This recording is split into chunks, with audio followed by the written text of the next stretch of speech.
புதிய வேலியை உடைக்கப் போயிருக்கிறார் என்றேன். நாங்கள் வீட்டில் தேனீக்கள் வளர்க்கிறோம். அந்த தேனை எடுத்துக்கொண்டு என் தாய் கடைத்தெருவிற்கு சென்றுள்ளார். அதை விற்று வரும் பணத்தில் சர்க்கரை வாங்கி வருவார். அதைத்தான் இனிப்பை விற்று இனிப்பை வாங்க என் தாய் கடைத்தெருவிற்கு சென்றுள்ளார் என்றேன்.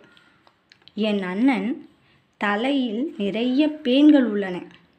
அவற்றின் தொல்லையை அவரால் தாங்க முடியவில்லை. பேன் சீப்புடன் அவர் வெளியே சென்றுள்ளார். தன் தலையிலிருந்த பேன்களை எல்லாம் அதனால் எடுப்பார். அவர் கையில் கிடைக்கும் பேன்களை கொன்று விடுவார். சிக்காத பேன்கள் அவர் தலையில் உயிருடன் இருக்கும். அவற்றை தூக்கி கொண்டு வருவார்.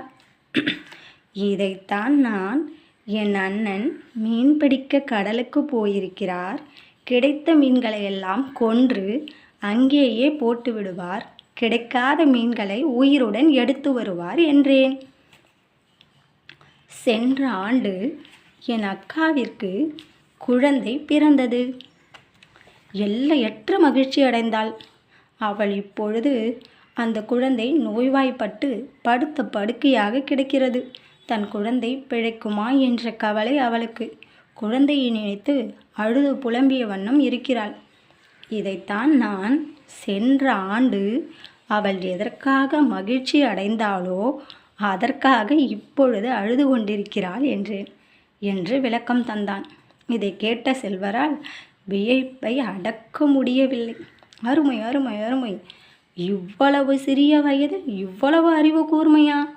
உன் தந்தை எனக்கு தர வேண்டிய கடனை தர வேண்டாம்.